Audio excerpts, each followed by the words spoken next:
Good evening. I've tried to channel my own Robert Neville here in the work overalls and the workshop as we break down 1954's Richard Matheson's I Am Legend to 2006 Francis Lawrence's I Am Legend movie, this being the adaptation of Matheson's hypertext. One remains beloved, having cemented itself as a classic within modern Gothic.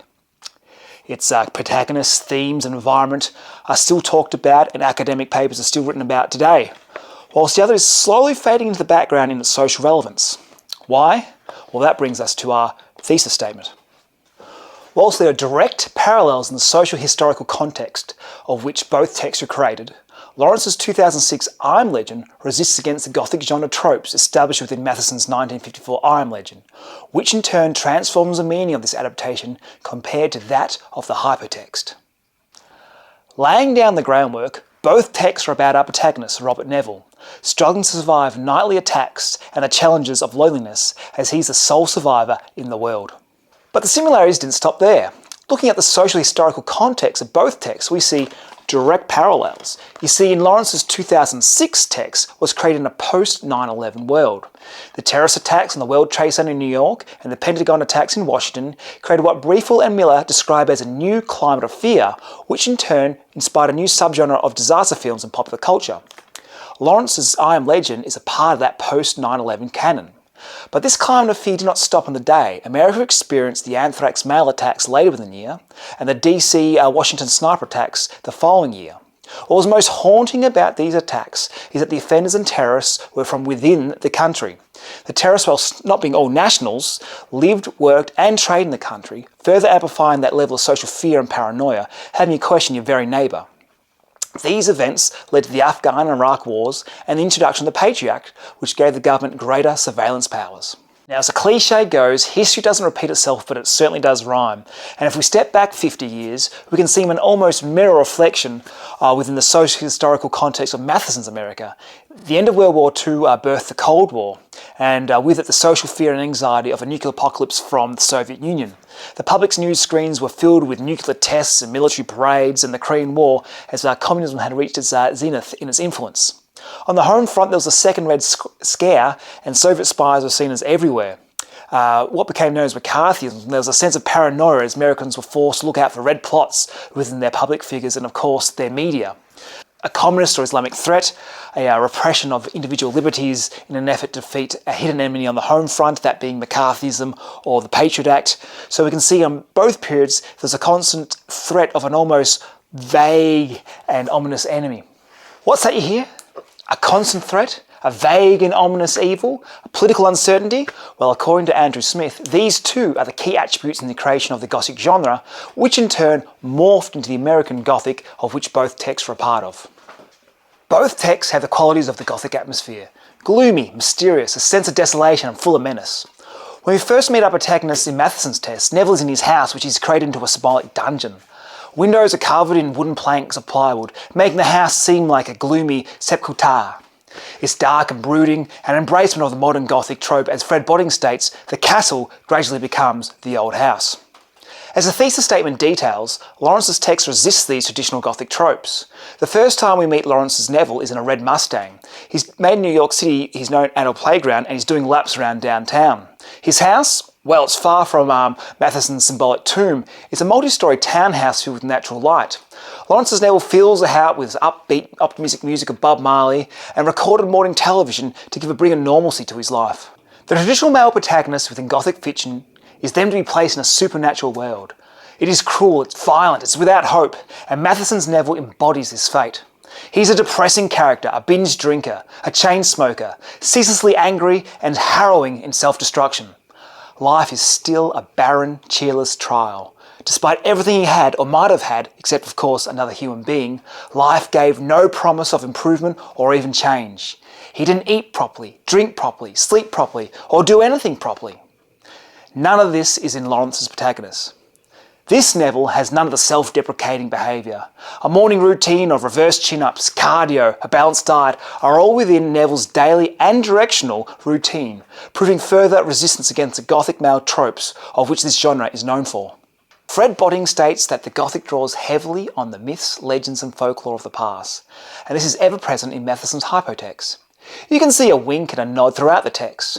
One thinks of Odysseus and the Sirens when the female vampires lifted their skirts in an attempt to seduce Neville to come out of his house.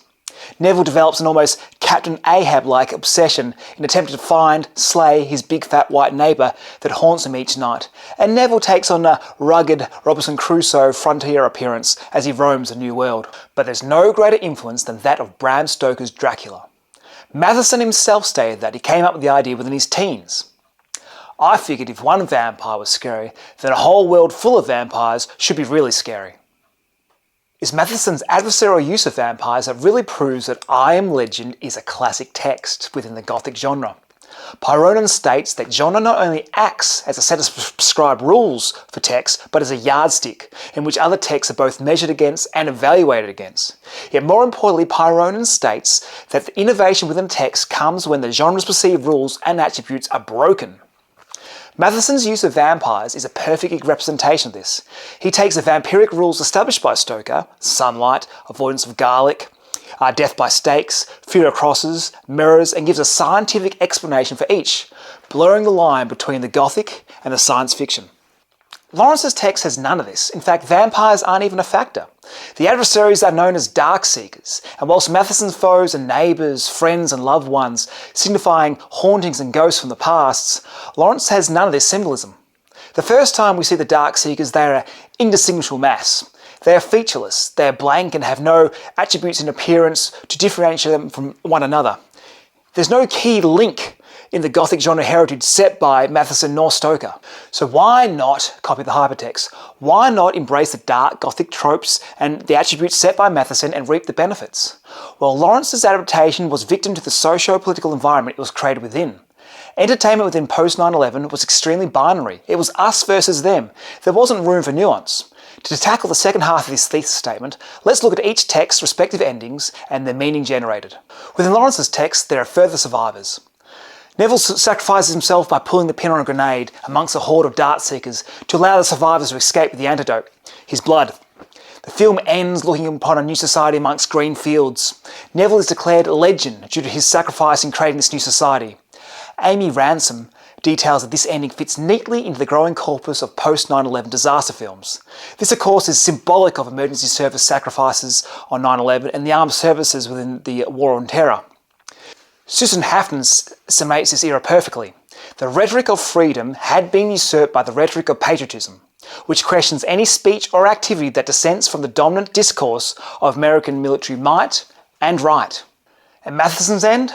Well, it should be no surprise it's a lot darker. Dare I say Gothic. There too are survivors in this world, and Neville was betrayed. Neville was taken from his symbolic dungeon of a house to a literal dungeon. We as the audience, along with Neville, find there are two types of vampires. The undead autonomous drone, and a new sentient race that has developed out of the ashes of this world. We discover Neville is a true monster.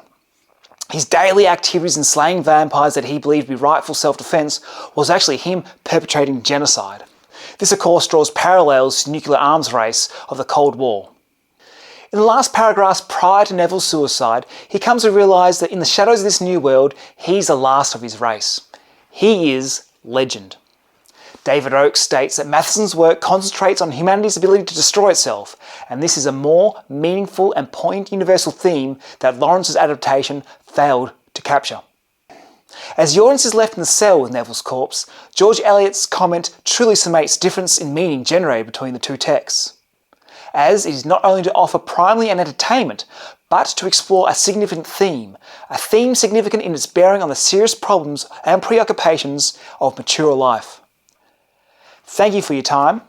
Please find my references, and as the sun slowly rises, I bid you good morning.